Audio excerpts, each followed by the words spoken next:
Welcome to another edition of Northern Heat. My name is Bob Lennon, president of ThermalWood Canada, host for the show. And today our special guest, and a really special guest, Dale Knowles. And Dale, I don't want to inflate your head, but you are a special guest today, and you're here talking to us a little bit about hospitality days. You're on the executive committee, so am I, but you sit at the table with me. But let's talk about hospitality days for 2026. Well, thanks first off, Bob, for that over-the-top introduction. I'm not sure I deserve that, but thanks anyway. Yeah, you'll be famous at the end of this interview. Hopefully for the right reason. Yeah. The infamous. Yeah, the infamous, yeah. Yeah. But so hospitality days this year, you're taking care of all the bands and stuff. And so that's why you're here today. Let's talk about the musical component of hospitality days. So we've listened to people and come with a lineup that, adds to what they've asked for, right? Well, I've been doing this for a few years now, and it changes year to year. We always try and put a different tweak on it each year, so to speak. This year, after last year's performance, it was great. All the bands were great last year. They were great to work with. So we decided, we heard loud and clear that country should come back, and we're definitely bringing it back this year. That's the message we got last year. Yeah. So we're definitely fulfilling that promise that we made last year. So we got country back.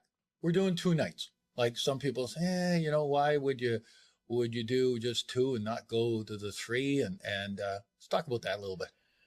Well, the main reason we're doing 2 nights this year is because we're old. The committee's old. No, not really.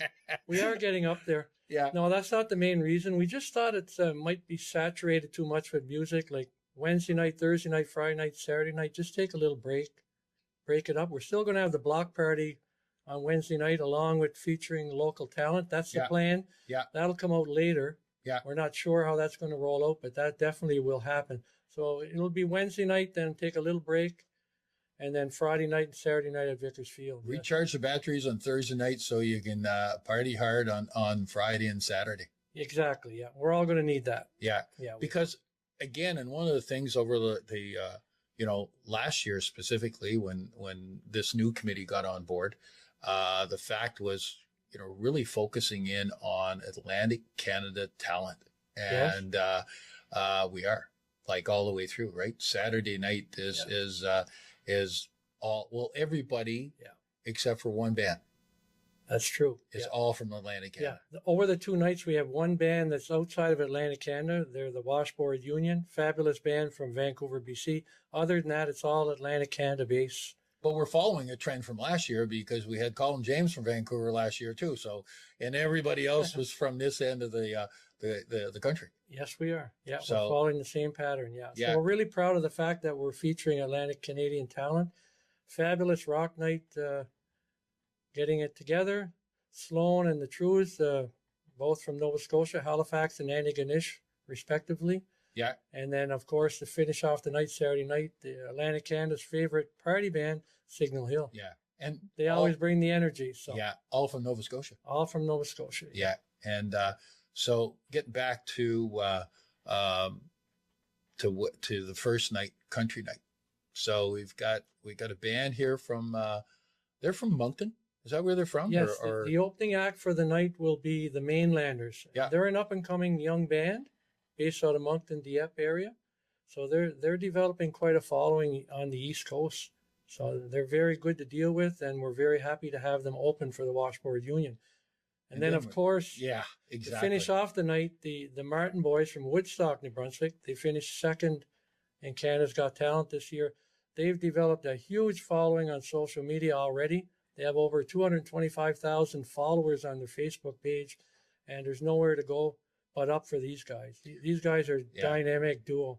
Well, I was talking to their manager this week and trying to get an interview with them, because that's one of the things I want to do is get these kind of interviews with all the bands, to get people to know who they are, right? Yeah, exactly. And I said, when can we get the Martin Boys? They said, listen, he said, they're in Nashville right now recording, and they're working hard every day, so we'll try to find some time in there, but they're busy boys. They are. There's they have multiple dates booked for next year already into the summer, so we're very lucky to get them. Actually, they were the first band that we were able to lock in. Yeah, and a lot of people thought that they were the headliners that night. That's correct. Yeah. But they're closing it off. They're closing it off. So we're really excited about Country Night. It's going to be a fabulous night. 2 different nights, bring different vibes, but they're both good vibes. They're bringing good vibes both nights. Yeah. For sure. Exactly, So yeah. we started selling tickets this week, actually yesterday. And what's your reaction over a 24-hour period? The first one, if the first 24 hours are any indication, we're going to blow the roof off it this year. It's been phenomenal the first 24 hours. So No, it is very pleased. crazy. Very pleased how it's going so Yeah. far. So every myth that we always knew about the crowds in Bathurst waiting for the last second to buy tickets, I'm starting to change my opinion. We seem to have broken through that barrier. Yeah. Bathurst has always been known as a market that waits, but in the last few years that's starting to change, and it's good. It gives us a lot of confidence to book the bands going forward, gives us a jump start, and Well, it helps us balance the books too. Well, Pay the bills, and it's an incredible amount of money it takes to bring these bands in here. Yeah. But we appreciate the support, and if people come out and support it, there's nothing that we can't. But that's a big thing too, right, Dale? Is the fact that, one, you book the bands, it's a costly thing to do, but they all want deposits ahead of time before they do it, and they all want to get paid ahead of time. So it's important that we end up getting support from the people. But the other part too, and I know in my case, is that having overwhelming, and I'm using that word because I am feeling that way about what happened in the last 24 hours of people buying tickets, is having that gives us 2 things. One, it really pushes us to believe that we've done the right thing. We're bringing in the right bands and people are going to enjoy it. The other part is that financially, it definitely helps us out to have some cash in the bank right up front so we can pay this. Definitely, and the economic driver of the whole festival is the music component at Vickers Field. I mean, we have several other events, and we always will have those events like seniors events, activities for the children, parade, golf tournaments, whatever in between. But the economic driver is the music at Vickers Field, and if people come out and support it, then it makes our job a heck of a lot easier. Yeah. And I personally want to thank all the sponsors, because the sponsors that help us do this, that's also very, very important, because, we're at a level now with hospitality days that, our budgets are up into well over $500,000 here. So, it's not pocket change anymore. We're in the big leagues. Absolutely not. We've kind of developed, it's a culture in Bathurst that people expect hospitality days to happen every year. And hopefully that can happen for many, many more years to come. Yeah. People identify Bathurst with hospitality days. It's midsummer and people get out, reconnect with family and friends, people they haven't seen for probably decades. And that happens almost every year. Yeah. And so, that's why we're coining it as a homecoming. And let's, one of the things we can do is that this can become the biggest homecoming festival in all of Atlantic Canada.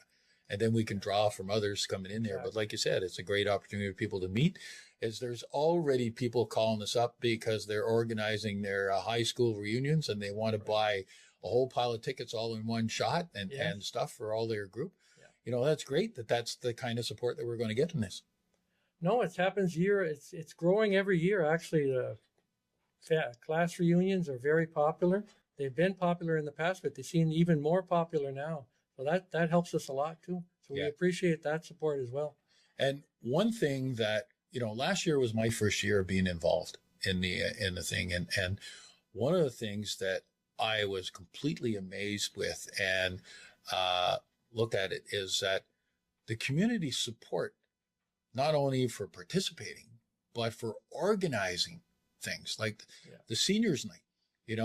There's a group that got together and said, okay, we're going to take care of that. The tea party, there's a group that got together for that.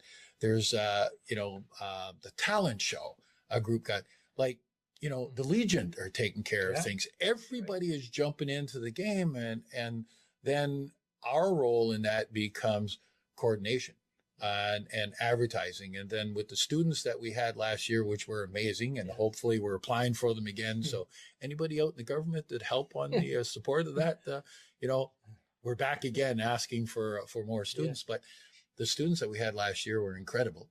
and they did a lot of the work and the legwork and running around for people. So if there's anybody else out there that wants to organize something during hospitality days, that's an activity that a whole pile of people can participate in, get a hold of us. Let us know. Yeah, that's key. We have key lead hands, so to speak, and they help tremendously. Like, we can't run every event. No. Like, we're so tied up with the music component at Vickers Field, it's just not possible. So we appreciate that support. Without them, we couldn't go ahead with these events. So we appreciate what they do. So let's go back to ticket sales for a second here, and Ticket Boutique online, or go up to the Casey Irving. Casey Irving box office, yes.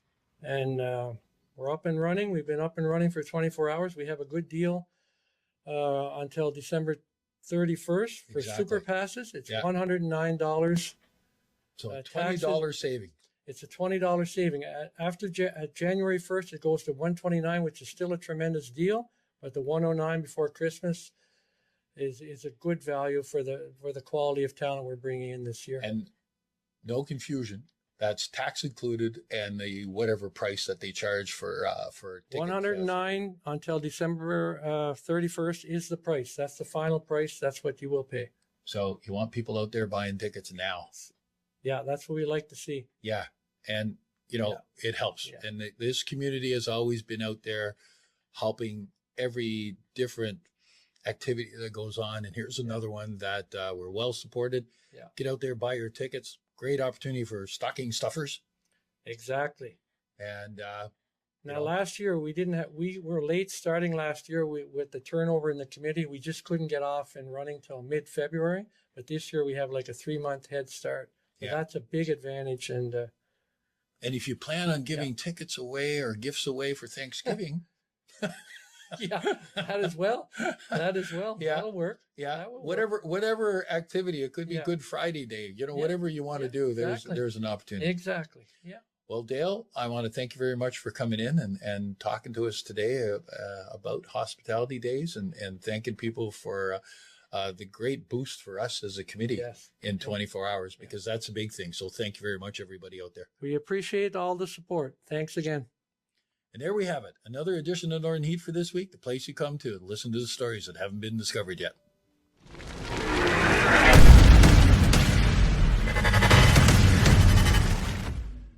You do realize Thanksgiving was last month, right? Yes, I know. I realized it afterwards. Edit.